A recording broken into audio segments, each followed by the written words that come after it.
this is a very special treat for me because I don't normally get to just like chat with a dear friend, fantastic advisor, supporter in these summits. And what we're hoping to do is give you a little bit of insight into how not only our careers were built with the focus on Licy's, of course, but also advice that we could have given to ourselves many years ago.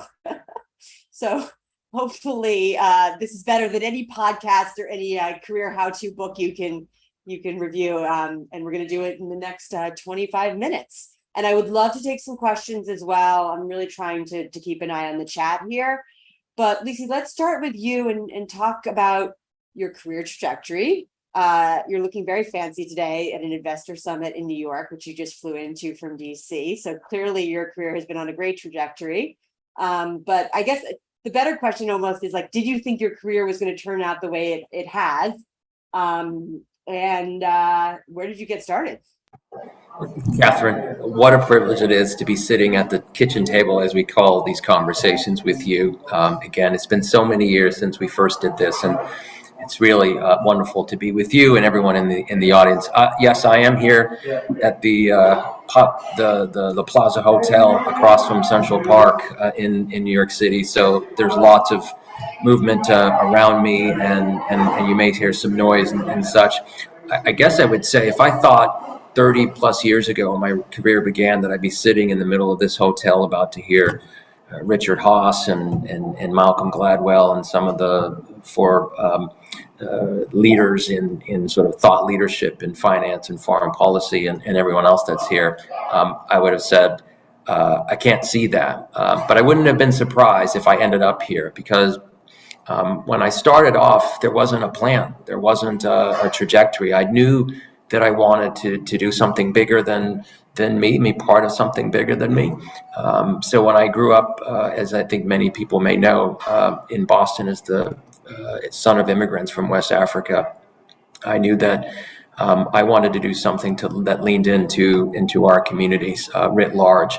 And for me, growing up in Massachusetts, in Boston at that time, was surrounded by very influential public figures like Ted Kennedy and others. And so I remember at a very young age seeing commercials that used to run in the local markets in Boston about it's okay to dream, as John F. Kennedy said.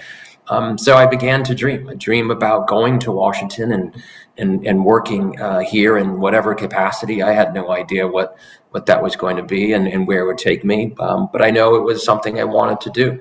And through the grace of God and friends and community, I somehow found my way to working for Senator Kennedy, and I've been here ever since.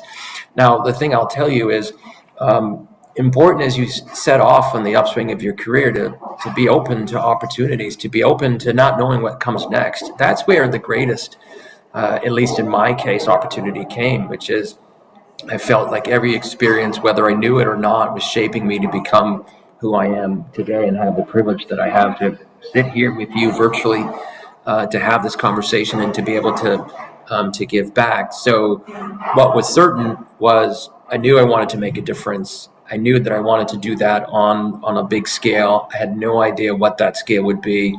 And I just put one foot in front of me, like we all do. And that's where the short version of how I ended up here today. I think those that tell you that they have it all planned out from birth to old age are not being honest with you. Life's about a lot of experiences and turns in different parts of your journey that none of us can anticipate.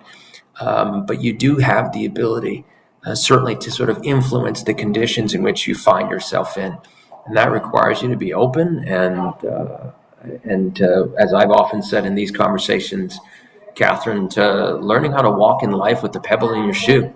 There will be lots of moments that it's going to be uncomfortable and you're not going to know how this connects to what you did before or what you did after. But give yourself a chance because that experience, it could just make the difference, not in the immediate subsequent year or years, but further down the line. Your life and your experience is the sum of the whole parts. And sometimes you can't tell what those parts mean until you zoom out and have perspective. Hence why I said in the social media post for today's conversation, the Chinese proverb that if you want to know where you're going, what your destination is, talk to Catherine Zaleski. She's on her way back from there, or myself or others. We know, and our careers have never stopped evolving, if you will. But we know exactly where you are now because we are you, we were you, and in many ways we still are, and helping those to come ahead of us as well. Yeah, it's a great proverb. I was fortunate enough to be at a lunch with Senator Kennedy at his table when I was 23 years old, way in over my head because I didn't ask him the right questions. But I'll never forget just even some, I mean, politics aside, whatever your politics are, this was a person who really asked a lot of questions and showed great interest in the people that were around him, was interested and interesting. And I do think that that's a very important early career attribute, because I would imagine that he also really wanted to understand your perspective and opinions on things. And oftentimes when people start their careers early on, they think that the senior people don't want to hear from them, but the opposite is happening. You're desperate for the information and understanding what's going on with people who are, 20, 30, in this case, 50 years, you're junior, and frankly, you should be speaking up more. So you're so right, and it's something I often say when I have the opportunity to talk to early and mid-career leaders, is that all of us have wisdom to share, and not just those further along in their careers. And so with the staff that I have the privilege of leading here in Washington, D.C., some 250 plus as part of our headquarters, this is what I encourage. And everyone is a leader. I don't distinguish between early to mid to senior. We all have something to contribute. And so watching Senator Kennedy and many of the others in my career that I've had the privilege of working with at a young age, they're human, just like you and me. And they face and encounter just the same challenges and opportunities. And it's important to demystify these individuals. Clearly, Ted Kennedy and others of that stature are those that have outsized reputations and also leadership and legacy. But at the end, Ted Kennedy got up just like you and me, and he worked very hard, like many of us do. And he had challenges and other things that he was still facing throughout his career, like we all do. But the important thing is to not be intimidated. I know that can be challenging in the upswing of your career if you're talking to a senior person. But to Catherine's point, they need to hear from you. I, Catherine, and others need to hear from you. Because the sign of a good leader is one that doesn't just point at the top, is pointing across the table. Because you just might be that person that brings that is the prophet that brings the rest of the wisdom to the magic that is needed for whatever work or engagement that you're in. Important to be around leaders that recognize and see you in that respect. So it's a great point, Catherine. Yeah. Or like more crudely, even, it's the squeaky wheel gets the oil. If you get in front of the leader, ask the questions, give them feedback. Great lead. If a leader's at the level where they see it as a gift, always. Otherwise, they haven't. People rarely get into high positions if they don't take feedback well. But one thing I wanted to dig into a little bit with you is what I've seen with you is it's just so remarkable how you build relationships with people.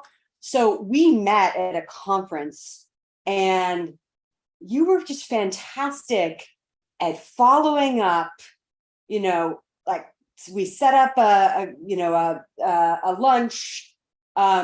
You clearly, like, we're building like a friendship, but also it was about career as well. And what I saw in you is just this understanding that you give to get with everybody. It's like, how can I give you some advice to help you with your career before I ask you questions? And so I just think it's incredibly important that people understand that too when they're building their careers, that it's about relationships at the end of the day. And It's about showing up, showing somebody that you're always going to show up, and that doing the job is one thing, but going to lunches, helping them where they might even not know they need help, and vice versa. Those are the people I've really seen rise to the top in this world. And I'll just end with one last point. We talk about how important it is to have connections in life, and that some people are born with way more connections than others. And so their first job out of college is a fantastic opportunity. And that's very true in our world. We know that. That's why we have summits like that, to sort of shorten the connection time for people who don't have, in general, right? But what I do see is that people with connections and people in general will just completely fail then in building connections there on out. And the way to propel really is to be grateful, to follow up, to show up, and build connections in your career. So any advice you have on that as well, because I've seen you do it like masterfully, but out of because you want to. It's your value system. That's correct. The Bible has a wonderful verse that says, treat people how you want to be treated. And so I've always felt in my career that regardless of who you're talking to another human being that has a family, has a legacy, has experience, and has something to contribute. And certainly that's what I teach my two boys as well. And I try to encourage my staff to do the same. I am cut from a cloth, if you will, that wants to try to do what's best in this world, try to make tomorrow a little bit better for communities, especially communities that are underserved and disadvantaged for no reason, if you will. And so, you talked about when we met, and I felt you and everyone around you and the work that is happening around the Power to Fly table doing extraordinary, amazing, incredible work.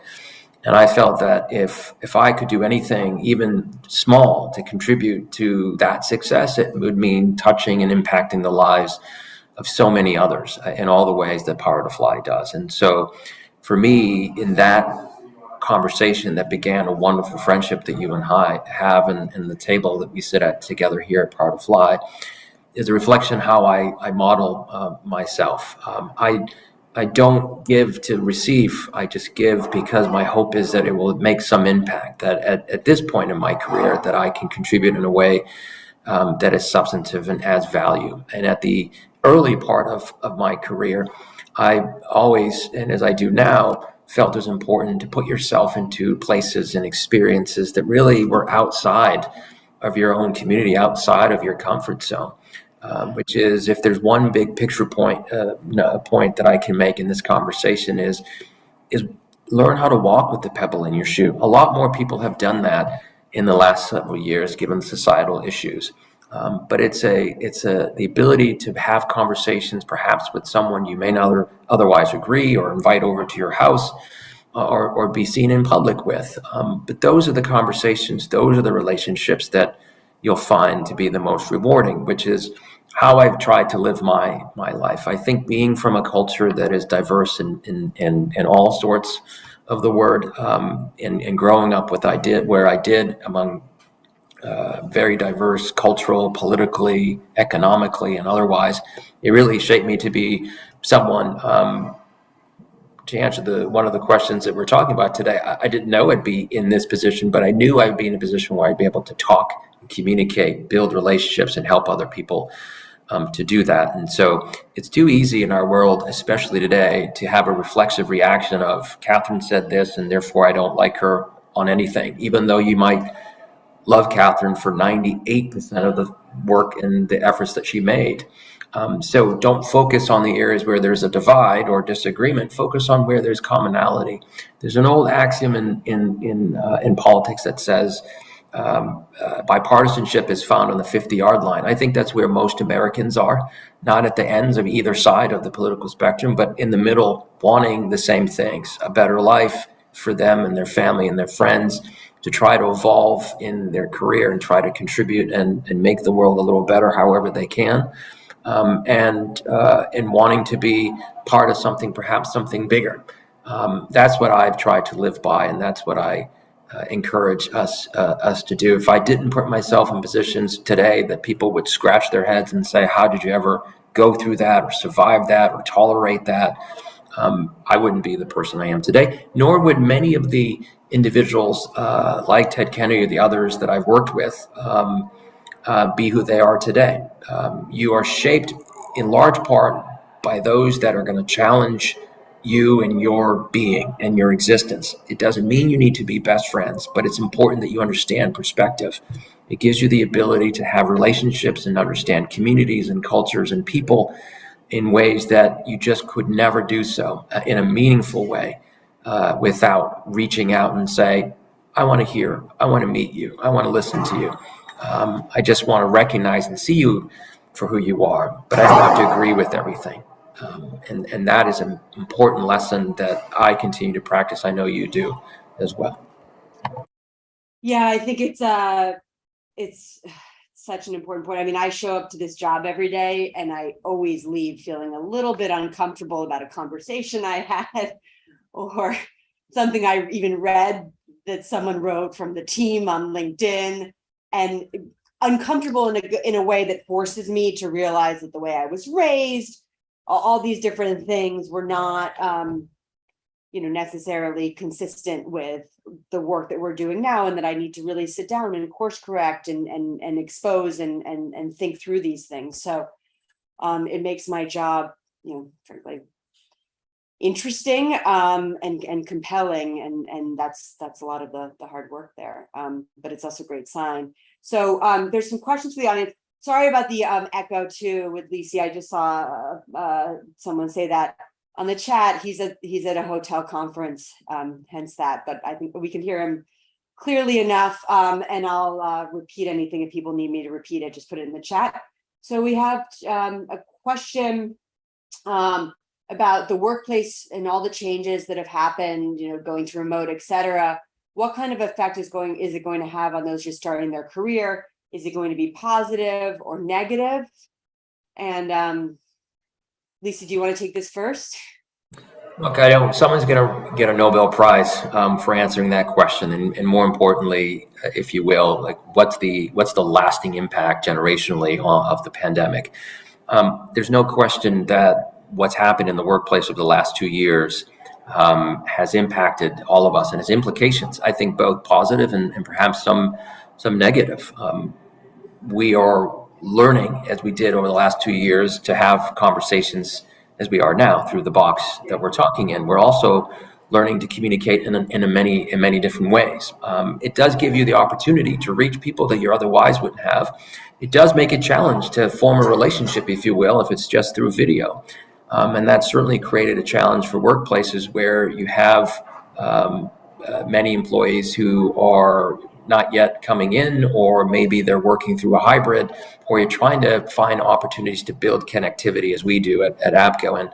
And I've charged a group of incredible leaders to take that lead for us to find more opportunities to create moments where we can be, if you will, humans in proximity to other humans. There's no shortcut to that. And I think all the other challenges that we've faced in terms of how do I build a relationship with my colleagues, how do I have strong mentorship, how do I balance my work and then what I go home to, right?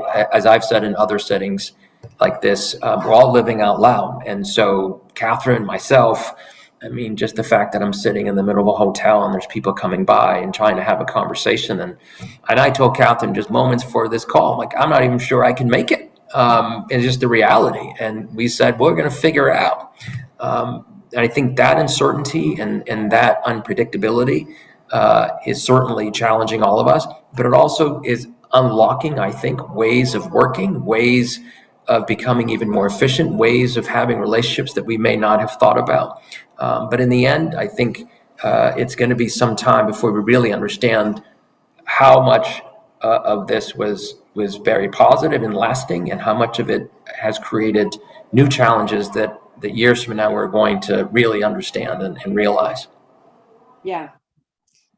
I think the upside is if you're not someone who is great at putting on, the workday armor every morning, dressing up, commuting 45 minutes in and then, schmoozing half the time. There's a lot of positives there. I shouldn't say half the time, but there was a lot of schmoozing back in the day. But there's also, being in the same place with people was positive as well. Yeah, yeah. So I see the question that's just come in about sort of how to strike a balance in forging relationships, particularly with senior leaders that you work with. As I said, I think you're human, they're human. So you start in a place of being equal to one another. And when you get beyond the title, which again, I can appreciate it. And I know with my staff, those who might be at the early or mid-career, I understand the dynamic that can play out. So what I do as a leader is try to demystify myself and de-arm, if you will, create an atmosphere, condition in such that it can be inviting and that we can facilitate that. I think for those that are trying to find that in the world, I think asking questions, as Catherine has talked about, important to listen twice as much as you talk. As Mark Twain reminded us, you can learn far more by listening than talking in this world. And I also think that having a bit of that walk and pebble in your shoe is going to feel uncomfortable, reaching out perhaps to someone with that title or someone that you see as having authority in such a way. But remember, they all began where you began at the beginning. And they all, like you, whether they tell you or don't, like Catherine or I, start from a place where they benefited from asking the same question. Do you have time? I have a question. I'd like to share something with you. The sign of a good leader, as Catherine said, is the leader that sits and listens and has, if you will, their door open to welcome you and to create the conditions such that you feel okay and comfortable in talking with them. You won't find, let's just be honest, leaders like that everywhere. But I do believe that there are leaders that come in every form, senior and otherwise. But the important thing is form those relationships, join activities and perhaps ERGs, which the Power to Fly talks a lot about here as well, and other ways in which to build community and be connected to other community and become even more comfortable in having conversations that you're trying to advance yourself. yeah, and there's no harm in just saying, can I meet you at that conference that I see you're showing up with and have coffee with you for 15 minutes? They will see it as a huge sign of leadership in you. We're going to a dinner tonight with a bunch of Power to Fly people because we have people coming in from some parts of the world and they initiated that. I didn't initiate that. Okay, so actually there's some good questions. I just want to hit them very quickly before we go around well, someone said a lot of work is getting automated in the current scenario. Will there be enough work in the future? And also someone asked about what kind of career development should we be doing in this new environment? Well, I will state very clearly, all you have to do is go and look up US employment labor statistics. And there's reporting out there from the US government that shows that over 8.5 million jobs are going to be generated through 2023. Right now in the United States, we have 11 million job openings. The reason that companies like Power to Fly are growing is because there are infinitely more jobs out there than there are people to fill them in the United States of America, at least.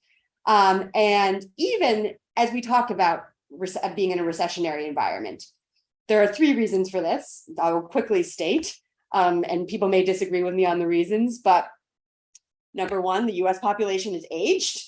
And we haven't done a great job with immigration and bringing in new people. And so that's number 2. And then the third part is that we haven't skilled or reskilled people rapidly enough for the jobs of the future. So as the US economy does continue to grow, even in what is considered to be, potentially recessionary environment, you will continue to see more jobs that need to be filled with highly skilled talent for years to come. Also with people who can do jobs that are threatened by automation, because there are just too many job openings right now. In automation, actually, a lot of people, we'll see what the story is written out about automation, but let's think about blacksmiths, for example, and other jobs that were basically no longer exist as much because of automation. It opened up other jobs down the line, right? So what you're seeing actually is a huge amount of roles, not enough people to fill them. So do not get discouraged by that. But that's why we do upskilling, have these conversations. We're here because we know that there are these many jobs open. So I hope that's a little encouraging on that front, because I saw a couple of questions about that. Actually, LinkedIn has some great reporting on this even today about like where are all the people that to fill these jobs. So that's helpful with my 2 minutes left. Licy, do you want to add to that at all to encourage No, people? that's spot on. Spot on. Focus on the opportunities that lie ahead for you. Creating that courage that we all have, and the anxiety that any one of us can feel. I feel it. Catherine feels it. Don't let the wisdom of older age fool you that we don't feel the same issues that we did when we were earlier on in our career. We all do. But put yourself in positions that are going to make you feel uncomfortable, as I said, that pebble in your shoe, because that vulnerability is going to create more opportunity for you. And don't look at life as a bunch of transactions. If I do this, then therefore I'm going to be able to get that, and therefore I'm going to get this job. You don't know what life's going to bring you. You don't know what's around the corner. You don't know that you might like something until you get involved in it.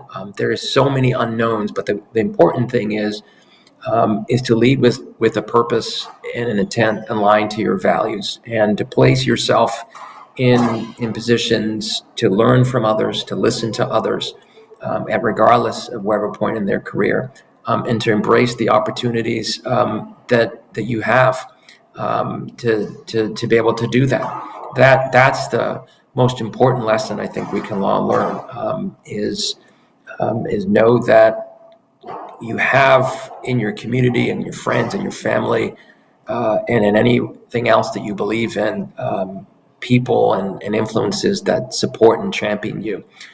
Power to Fly is doing that for so many hundreds of thousands of people, and millions more, I think, to come. And I'm glad that we had this conversation here today, Catherine, to share just a little bit about some of the coming back from the destination of having been at the early career place. And so I hope our table here has stirred up some thoughts and some ideas. Feel free to reach out to me. I can see already on social that there have been a few who've done that. And I would just say, lastly, one